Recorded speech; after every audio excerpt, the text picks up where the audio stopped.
Habari zenyu. How are you from wherever you're joining in from?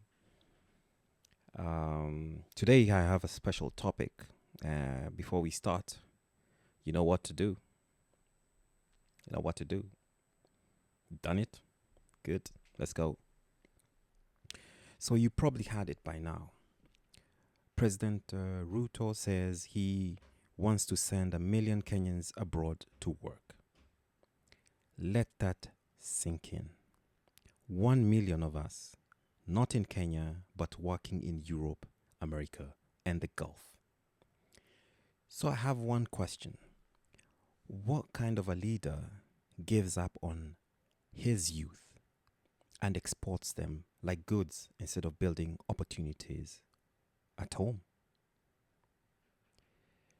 Let's be clear. This isn't a rumor. These are things Ruto and his government have said publicly over and over. November 22, Foreign Affairs CS Alfred Mutua literally said, "We want to export our labor and make money." September 2024, Ruto met the German Chancellor and proudly said, 250,000 Kenyans. Yes, 250,000 will go to Germany for work. One of them is the agreement we just signed. This agreement will unlock 250,000 job opportunities for young people from Kenya. That is a bilateral agreement between Germany and Kenya. It is a win-win. You know, there is a big labor deficit in Germany. There is a big labor oversupply in Kenya. How do you benefit Kenya? By giving them the opportunities in here. And how do you remove the deficit here? By leveraging. October 2024, French paper Le Monde reported that over 5,000 Kenyans are already leaving every week. Ruto was quoted saying that exporting Kenya is now official public policy. February 2025, Ruto doubled down. He said, "I'll make sure 1 million Kenyans are working abroad in the next 2 to 3 years." And just recently in 2025, he repeated it again. 1 million jobs, not in Kenya, abroad. You had it right. But let's zoom out for a second. Who exactly is he talking about? He's talking about us, the youth. 75% of Kenyans are under the age of 35. You can correct me on that.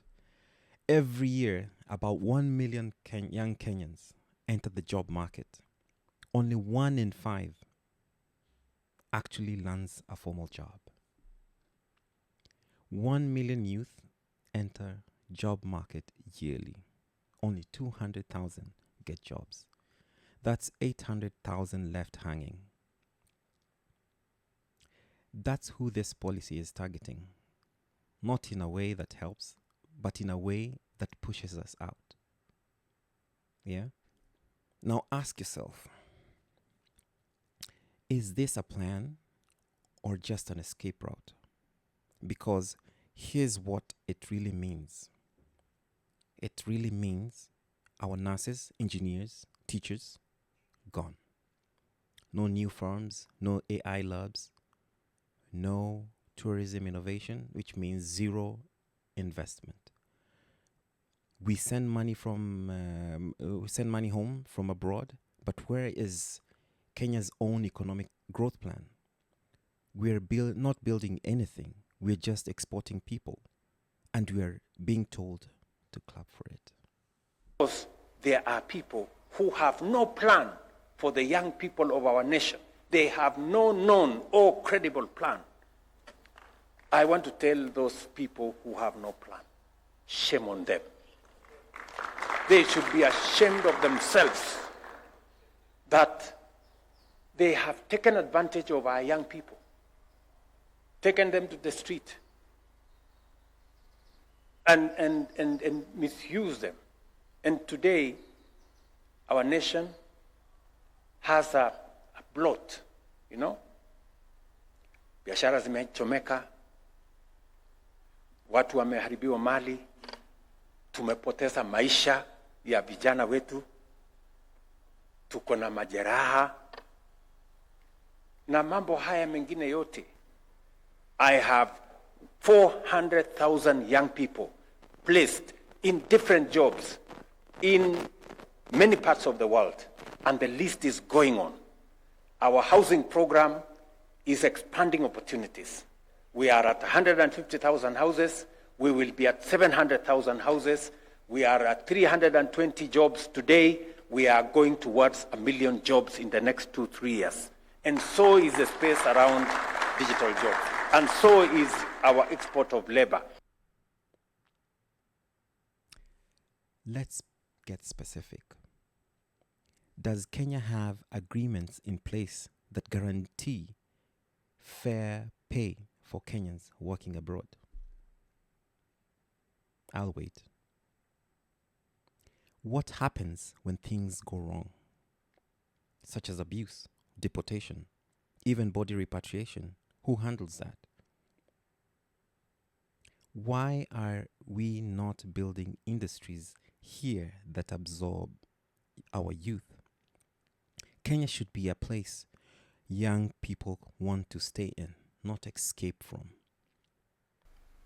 I want my plan to be tested on employment of young people, on dealing with the issues of young people. This is why Ruto has no plan for the youth. We need to be honest, so let's be honest. If your plan for a country's youth is to ship them out, then you don't have a plan. Ruto doesn't have a plan. He has a shortcut, and shortcuts don't build nations.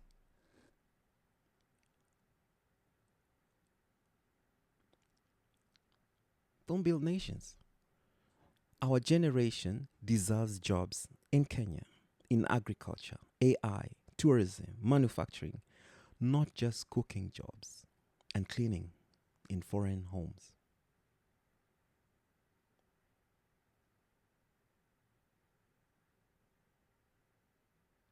I saw one video.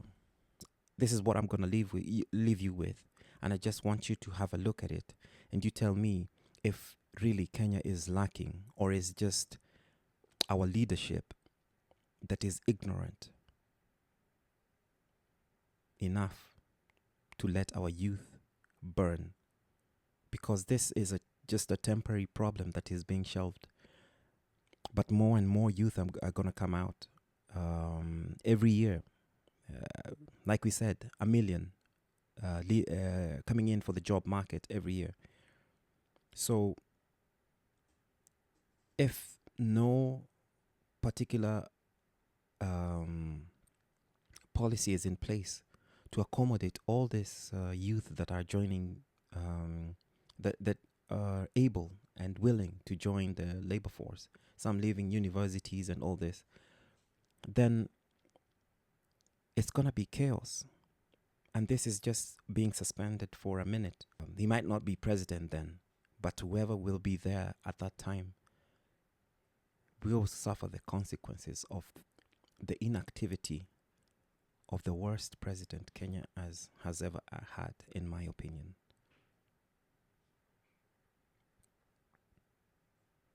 Just have a look and tell me if you have a president who has a plan. Just watch it.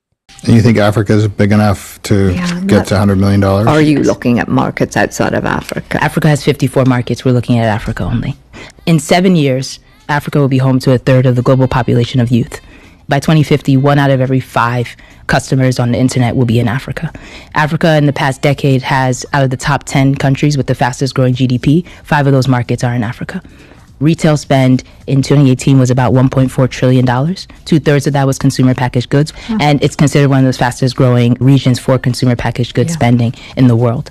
On top of that, when it comes to profitability margins, it's the most profitable region, bar none, to East Asia. This is when you drop the mic. And see you on the next episode. Peace out.